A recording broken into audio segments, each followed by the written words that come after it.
didn't know how to use them if you even had them. Yeah, you were outnumbered. And also, what else? Few of us could read or write. So here's the deal, right? So this is interesting because this talks about liberation. The slaves were not able to really liberate or revolt. Largely, it seems because they had no support and they had no tools of liberation.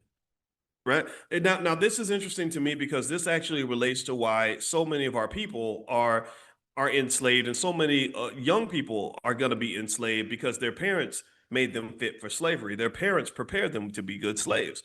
Well, why would you say that, Boyce? Well, let me explain.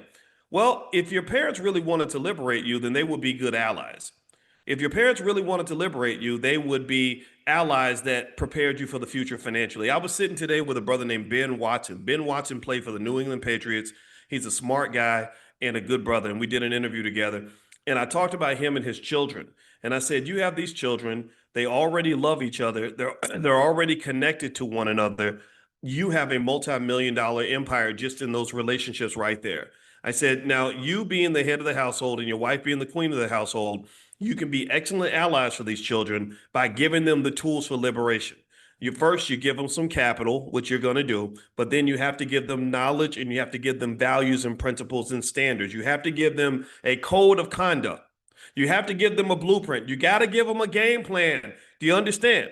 Just like if I go open a McDonald's franchise, McDonald's is a franchisee, they're going to give me the blueprint. They're going to give me access to some real estate. They're going to help me get some supplies. They're going to show me how to make a cheeseburger. They're going to show me how to run the operation. They're going to give me the blueprint for success. Do you understand?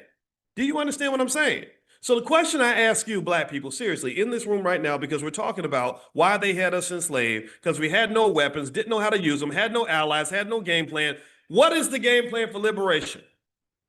What is the game plan when it comes to your kids? What is the game plan to make sure that your baby ain't 20 years from now out begging some white man to take care of him because his own family wouldn't even do it? See, the slaves couldn't do what they wanted to do because even the people that were supposed to look out for them wasn't looking out for them. The African countries, African nations did not send one single ship to America saying, "Give us back our people. We're here to fight we're here to fight to get back the people that you took." Not one African nation did that.